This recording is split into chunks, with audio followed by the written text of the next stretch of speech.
नमस्कार दोस्तों, मैं Anu Gupta, former yoga expert to the president house of India, आप सभी का बहुत बहुत स्वागत करती हूँ आज के सेशन में, जो कि हमारा है अगेन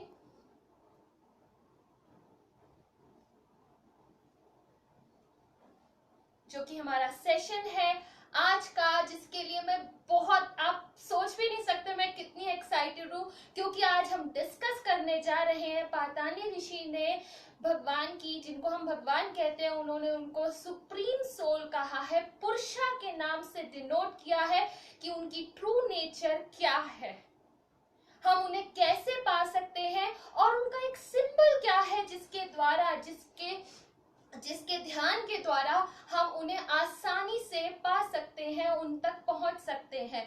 तो आज पूरे सेशन में मेरी आप सबसे पर्सनल रिक्वेस्ट है, थोड़ा सा समय निकाल के मैं 15-20 मिनट में इस चीज को पूरी तरह से वाइंड अप कर दूंगी। आप प्लीज इसको जरूर सुनिएगा, क्योंकि ये वो ज्ञान है जो ऋषि मुनियों ने हजारों साल की अपनी साधना के बाद हम सबको यू फ्री गिफ्ट में पातांडी ऋषि ने हमें योग सूत्र के द्वारा प्रदान किया है। तो बनिएगा मेरे साथ आज के पूरे सेशन में और इसे अपने जीवन में जरूर उतारने का कोशिश करें, क्योंकि ये सबसे इजीएस्ट पाथ बताया है पातांडी ऋषि ने भगवान गॉड, ईश्वर, परम सोल, परम आत्मा तक पहुंचने के लिए। तो बनेगा मेरे साथ, जुड़िएगा मेरे साथ आज के पूरे सेशन में। तो उससे पहले शुरू करते, हम 3 बार ओम का जाप करेंगे और आगे बढ़ेंगे कि भगवान गॉड कौन है, उन तक हम कैसे पहुंच सकते हैं, उनको डिनोट करने वाला वो कौन सी आकृति है जिसका हम ध्यान करें।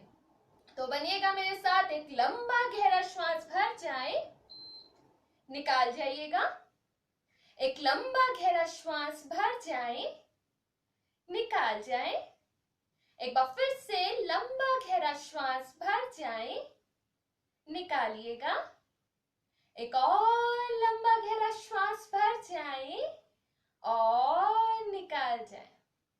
ओम के जाप के लिए श्वास भरिएगा।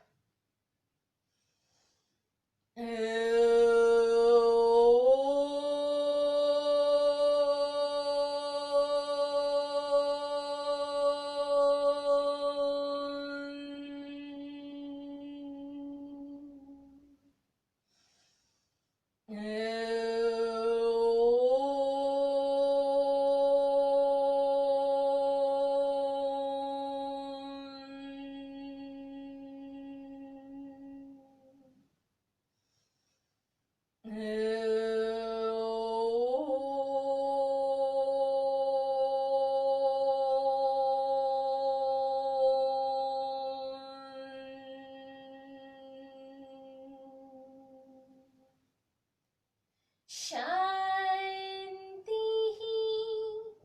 शांति शांति।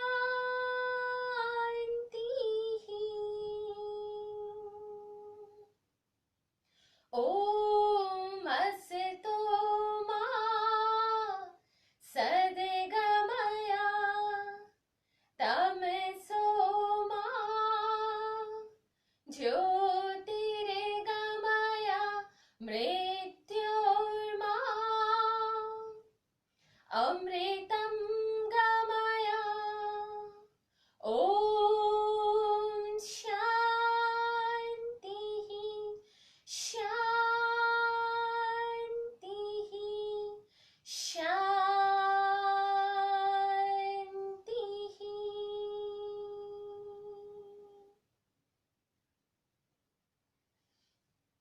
पुनः जैसा हम रोज करते हैं, एक बार फिर से परमात्मा को नमस्कार कर जाएं, पातांडी ऋषि को नमस्कार कर जाएं, अपने सभी गुरुजनों को नमस्कार कर जाएं, माता पिता को नमस्कार कर जाएं, उनसे प्रार्थना कर जाएं आज के इस परम ज्ञान को हमारी बुद्धि कंज्यूम कर सके, अपने अंदर ग्रहण कर सके, ऐसी क्षमता हमें दे, ऐसी बुद्धि हमें दे, अपनी ऐसी कृपा बनाए कि इस ज्ञान को हम पूरी तरह से अपने अंदर और अपने जीवन में उतार लें,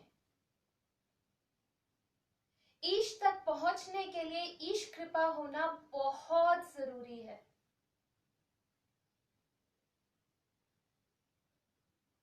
इसी के साथ एक लंबा गहरा श्वास भर जाएं, निकाल जाएं। दोनों हाथों की हथेलियों को आपस में मिलाते हुए, मिली हुई है ऑलरेडी तो उनको रगड़ लीजिए। हल्की सी गर्माहट आए, कप की तरह बनाते हुए अपनी आंखों पर ढकें। यहीं पे पलकों को खोल बंद करके हाथों को वापस ले आए।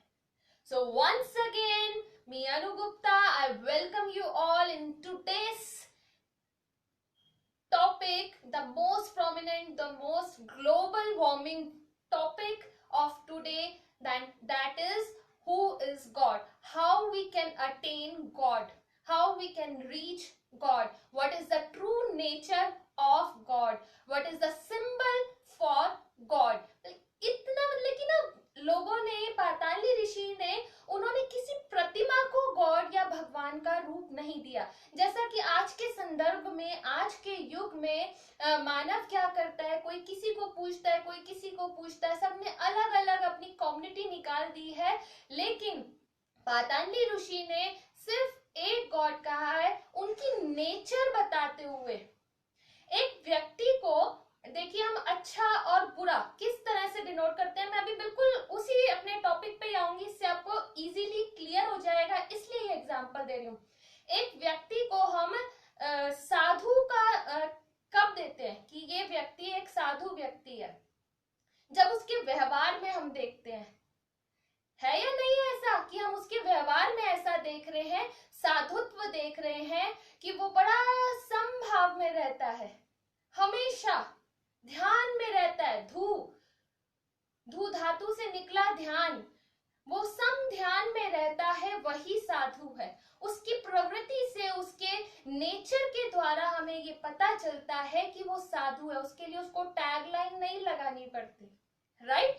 तो उसी तरह से परमात्मा की, ईश्वर की व्याख्या उन्होंने उनके नेचर के द्वारा की है कि परमात्मा की नेचर जो है, उसी से पता चलेगा परमात्मा कौन है।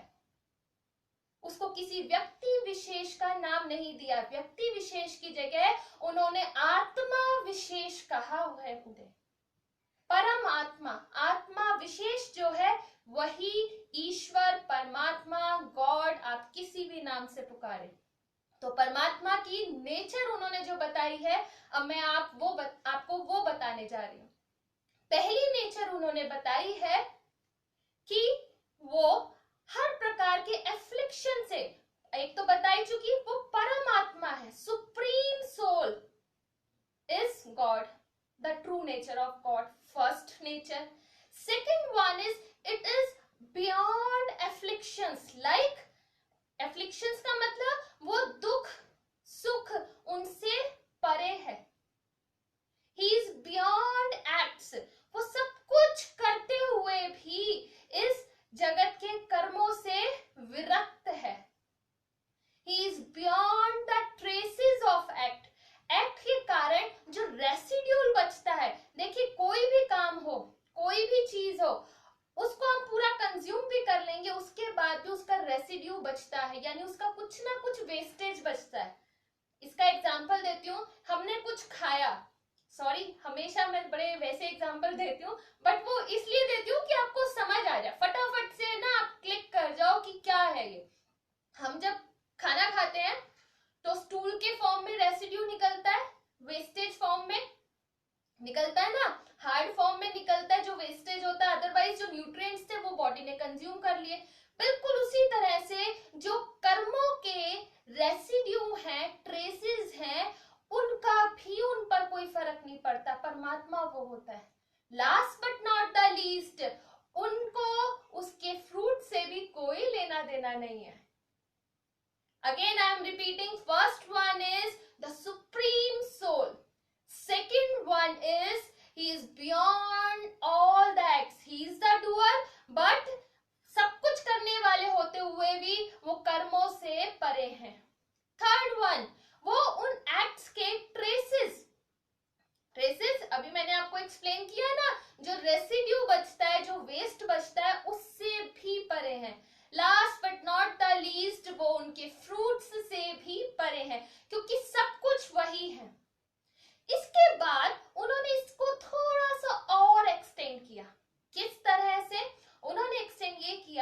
कि जो परमात्मा है वो सुप्रीम सोल तो है ही, लेकिन वो हर कण में विद्यमान है। ये पातांजलि ऋषि ने भी बताया।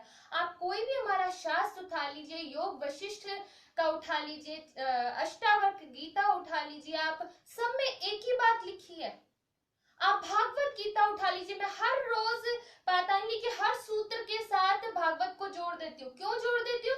क्योंकि परम सत्य कोई नहीं बदल सकता। लिखने का तरीका, बताने का तरीका, व्याख्यान करने का तरीका हमारा अलग हो सकता है, लेकिन परम सत्य एक ही रहता है, चाहे फिर वो कोई भी बताए। जिस जिसने उसको अनुभव किया, अपने अनुभव के हिसाब से उन्होंने हम पर कृपा की कि वो लिख कर चले गए कि भाई जिसको जिस तरह से समझ आए वो उस तरह से समझ ले उसको। तो पातांजलि ऋषि ने आगे बढ़ते हुए उनकी नेचर के लिए कहा कि वो हर चीज में, प्रकृति की हर चीज में विद्यमान है, हर चीज के ज्ञाता है, समय के ज्ञाता है, आज के ज्ञाता है, कल के ज्ञाता है, पिछले पास्ट के ज्ञाता है। In fact he is supreme, he is beyond of time. वो समय से पूरी तरह से परे हैं। उनकी व्याख्या देखिए कितनी अनोखी है। बिल्कुल सेम यही व्याख्या हमें भागवत गीता में भी मिलती है। जैसा अभी मैं थोड़ी देर पहले बता के चुकी हूँ, परम सत्य एक ही है, चाहे हम कोई भी टेक्स्ट उठाएं, बताने का तरीका बस थोड़ा सा अलग हो सकता है। अब हम आते हैं अपने आज के मेन टॉपिक पे। For that I am very excited, क्योंकि वो मेरा, जब से मैं योग में आई हूँ, मेरा फेवरेट टॉपिक है। जो लोग मुझे जानते हैं, जो मेरे स्टूडेंट्स हैं, उन सबको इसके बारे में बहुत अच्छे से पता है। मेरी पीएचडी इसी टॉपिक पे चल रही है। मेरे जितने भी स्टूडेंट्स हैं, शायद ही किसी दिन की कोई क्लास जाती होगी जिसमें मैं इसका वर्णन ना करूं, इसका जिक्र ना करूं। तो परमात्मा को पाने के लिए जो एक सिंबल दिया है पातांजलि ऋषि ने, वो सिंबल है ओमकार। ओम तस्य वाचकः प्रणवः। जिनको परमात्मा को पाना है वो ओम का जाप करें, ओम का निरंतर जाप करें, इस तरह से जाप करें कि उसके ट्रू मीनिंग पर हमारा ध्यान साथ में लगा रहे। इस तरह से उसका जाप करें। मांडुक्य उपनिषद में ओम का बड़े अच्छे से विवरण किया गया है, ओम को बड़े अच्छे से समझाया गया है कि ओम को 3 शब्दों में अलग अलग, उनकी परिभाषा में उन्होंने 3 शब्दों में विभाजित करके बहुत अच्छी व्याख्या की है कि 3 शब्द कौन से? अ, उ और म। अ जो है वो हमारे इसके लिए, इस जगत के लिए, बाहरी जगत, पूरी तरह से मेटेरियलिस्टिक। उ जो है वो ज्ञान के लिए है, और म जो है वो इससे भी परे है। और उसके बाद जो मात्रा आती है वो परम ज्ञान है। वो आपको थोड़ी देर के लिए मात्रा अभी भी आती है। जो लोग बहुत लंबा अभ्यास करते हैं वो अभी भी अनुभव करते हैं। जब भी हम लोग ज्यादा देर अभ्यास करते हैं, ये मेरा पर्सनल एक्सपीरियंस भी रहा है, कान में ना जब हम बाद में जब लय में चले जाते हैं, वॉइस नहीं आ रही होती, लेकिन वो ध्वनि म की, ओम की जो अंदर ही अंदर चल रही होती है कान में। शुरू में आपको मैं बताती हूँ, मेरा बहुत प्यारा अनुभव रहा था, मुझे समझ ही नहीं आया था। मैंने अपनी मदर के साथ भी शेयर किया। क्या हुआ, मेरे कान में ना गुम ओम ओम ओम इस टाइप से हो रहा था। मुझे सच में नहीं समझ आया था ये क्या हुआ मेरे साथ। और जिस टाइम मुझे 2-4 दिन बाद इनफैक्ट ये रियलाइज हुआ कि मेरे अंदर से आवाज ओम की अपने आप आ रही है, इसी को मात्रा की स्थिति कहते हैं। मैं आपको बता नहीं सकती, I was on the top of the world. ये एक्सपीरियंस बियॉन्ड इमेजिनेशन था कि आपकी साधना आगे बढ़ रही है, आप परमात्मा के करीब जा रहे हैं। इससे बेहतर और कुछ नहीं हो सकता, कुछ भी नहीं हो सकता। तो इसलिए जिनको भी परमात्मा को पाना है, परमात्मा के पास पहुंचना है, उनका अनुभव करना है, उनके आनंद को अनुभव करना है, इस सृष्टि में रहते हुए उनको पाते बनाते हुए उनके आनंद के साथ उनके साथ एक स्वरूप महसूस करना है, वो ओम का जाप करें। ये पातांजलि ऋषि बहुत साल पहले, हजारों साल पहले बता गए हैं। अब इसका क्या फायदा होगा जब हम ओम का जाप करेंगे? इससे ये फायदा होगा जब हम उस पर ध्यान बनाते हुए, उसके अर्थ पर ध्यान बनाते हुए ओम का लगातार जाप करेंगे, उससे हम इनवर्ड जाएंगे, अपने भीतर जाएंगे, अपने भीतर उतरेंगे। और उस भीतर उतरने की प्रोसेस में जितने भी ऑब्स्टेकल्स हैं, जितनी भी रुकावटें हैं हमारे मार्ग में, वो सभी अपने आप हटती चली जाएंगी, खत्म होती चली जाएंगी, क्योंकि आपके साथ परमात्मा का सिंबल है, आपका उन पर ध्यान बना हुआ है। दैट मीन्स उस टाइम में परमात्मा हमारे आपके साथ ही है जब हम जाप कर रहे हैं। कल हम लेंगे इसी के आगे ये ऑब्स्टेकल्स कौन सी हैं, ये रुकावटें कौन सी हैं जो हमारे रास्ते में आती हैं साधना के मार्ग में। आज हमने पूरी तरह से बहुत शॉर्ट में बताया दोस्तों मैंने, कि आप लोग ज्यादा कंफ्यूज ना हो, क्योंकि जो लोग नए होते हैं, बिगनर्स होते हैं, वो थोड़ा सा इसमें क्या होता है, कई लोग शुरू में उनको इंटरेस्ट नहीं आता, इसलिए मैं बहुत ज्यादा डीप में ना जाते हुए आपको जिस्ट बताने की कोशिश कर रही हूँ, छोटे छोटे एग्जांपल्स के साथ। वो छोटे छोटे एग्जांपल्स इसलिए देती हूँ कि आप कनेक्ट कर पाए। तो आज का ध्यान आरंभ करते हैं। कल हम बात करेंगे ऑब्स्टेकल्स की और उनको किस तरह से समाप्त किया जाए। एक तरीका हमने आज जान लिया, ओम के लगातार जाप से हम अपने जीवन की ऑब्स्टेकल्स को फिनिश कर सकते हैं पूरी तरह से, राइट? तो आज हम करेंगे ओम मेडिटेशन। ओम मेडिटेशन में भी कौन सी मेडिटेशन करेंगे हम? प्रॉपर पूर्ण ओम का जाप। अकार करते हुए आप नाभि तक ध्यान बनाइएगा, ओकार करते हुए आप गला, कॉलर बोन्स तक, और मकार करते हुए कॉलर बोन से अपनी टॉप ऑफ द हेड तक। इस तरह से आज हम ओम का 11 बार जाप करेंगे, वाचिक जाप करेंगे, बोलते हुए जाप करेंगे, पूरी गूंज के साथ परमात्मा में ध्यान बनाते हुए। परमात्मा को किसी आकृति से ना जोड़िएगा, ये मेरी पर्सनल रिक्वेस्ट भी है। और साथ ही साथ अभी आपको एक्सप्लेन किया, पातांजलि ऋषि ने बताया कि परमात्मा किसी आकृति से, किसी मनुष्य के साथ ना जोड़े, उसको ओम की आकृति से जोड़कर एक सिंबल के रूप में उनकी ट्रू नेचर पर ध्यान बनाए, ना कि किसी नाम के साथ उन्हें जोड़े। उनकी ट्रू नेचर आज हमने जानी, एक बार फिर से लास्ट में वाइंड अप करते हुए बताऊंगी। उस ट्रू नेचर पर आप अपने ध्यान को फोकस करें और ओम का जाप करें। तो शुरू करते हैं। लंबा गहरा श्वास भर जाए, निकाल जाइएगा, एक बार फिर से भर जाए, निकाल जाए, एक बार फिर से भर जाए, निकाल जाए। ओम के जाप के लिए लंबा गहरा श्वास हर बारी भरिएगा जरूर, और हो सके मेरे साथ कीजिएगा। जो लोग साथ में जुड़े हुए हैं पूरा खुल के करें, कोई मीठी आवाज नहीं बनानी, सबकी आवाज बहुत सुंदर है, खुल के करें, बस ध्यान बनाते हुए करें। आकार करते हुए यहाँ तक, ओकार करते हुए यहाँ तक, मकार करते हुए यहाँ तक, उसके बियॉन्ड आपकी वॉइस जितनी जा सके उसको ले जाए, और ध्यान परमात्मा के ट्रू नेचर पर बनाए रखें, जो मैं अभी थोड़ी देर पहले वर्णन करके चुकी हूं।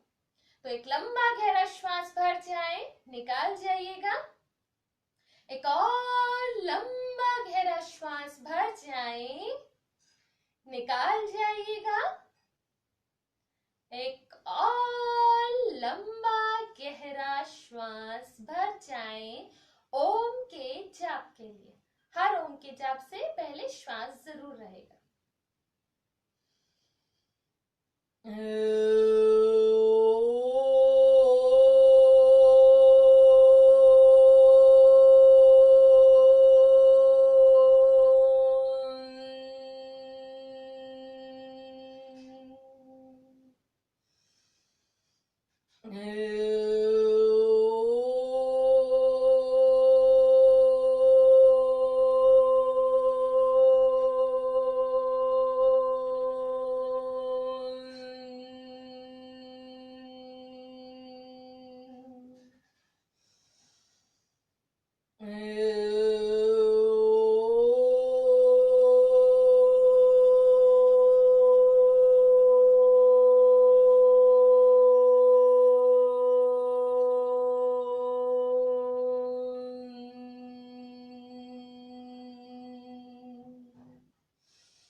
सर्वे सर्वे भवन्तु सुखिनः सर्वे सन्तु निरामया सर्वे भद्राणि पश्यन्तु मा कश्चित् दुःखभाग् भवेत्। ॐ शान्तिः शान्तिः शान्तिः।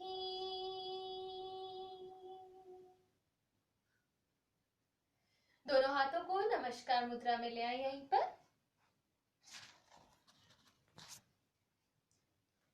परमात्मा को नमस्कार कर जाए। दोनों हाथों की हथेलियां आपस में रगड़ते हुए कफ की तरह बनाते हुए अपनी आंखों पर ले आइएगा। यहीं पे पलकें खोल बंद करके हाथ वापस लें। आज हमने समझने का प्रयास किया कि परमात्मा कौन है, हम उन्हें कैसे पा सकते हैं, उनकी ट्रू नेचर क्या है और किस तरह से हम उन्हें पहचान सकते हैं। तो इसी के साथ आज मैं आप सभी को इन्फॉर्म करूंगी, कल से अनुयोग यानी मेरे फेसबुक चैनल अनुयोग पेज पर कल से एक नई वार्ता शुरू होने जा रही है, एक्सपर्ट टॉक। कल पहला दिन है जिसमें डॉक्टर सुनील सहदेव आप सभी के सामने होंगे। He is the HOD of the department of surgery in RBTV at और आरबीटीवी हॉस्पिटल। आप सभी जुड़िएगा। वो एक दोस्तों मैं आप सभी के साथ शेयर करना चाहूंगी, वो इतने है वो साइंस के, एलोपैथी के, लेकिन एक स्पिरिचुअलिटी को जीने वाले इंसान है वो। मैंने अपनी आंखों से उनको देखा है। हम आरबीटीवी हॉस्पिटल में साथ में थे, वो अभी भी वहीं पर है as the HOD, head of the department of the surgery department, और वहां पे सर्जन है वो।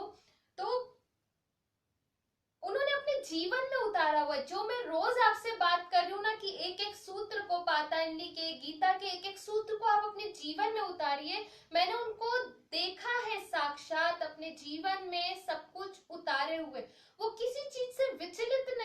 इंसान। वो जो डॉक्टर हैं, डॉक्टर सुनील, वो किसी चीज से विचलित नहीं होते, वो बस सल्यूशन पे उनका फोकस रहता है, अपने ध्येय पर लगे हुए हैं, अपने कर्म पर लगे हुए हैं। वो श्री श्री रविशंकर जी के सेशंस भी लेते हैं, इतने महान है, उनके पास टाइम नहीं होता। कल वो आप सबसे मिलने आ रहे हैं, आपसे शेयर करेंगे कि कोविड-19 को ऑल्टरनेटिव थेरेपीज के थ्रू हम किस तरह से कंट्रोल रख सकते हैं, उसको मैनेज कर सकते हैं और उससे बच सकते हैं। तो मेरी आप सभी से पर्सनल हम्बल रिक्वेस्ट है, regard that spiritual being, regard that spiritual doctor by being present in the session and ask as much as questions you do have regarding COVID-19। आपको साइंटिफिक के साथ साथ स्पिरिचुअल आंसर भी वो करेंगे। तो जुड़िएगा कल हमारे साथ 5 बजे, 5 से 6 शाम को। कल से रोज एक वार्ता होगी, इसी तरह से कोई ना कोई आपके सामने एक्सपर्ट आएगा। कल डॉक्टर सुनील सहदेव आएंगे, senior surgeon eight RBTV hospital. God bless you all, keep smiling. कल मिलते हैं, आप सभी जुड़िएगा। Bye bye. किसी का कोई क्वेश्चन तो नहीं? मिलते हैं कल।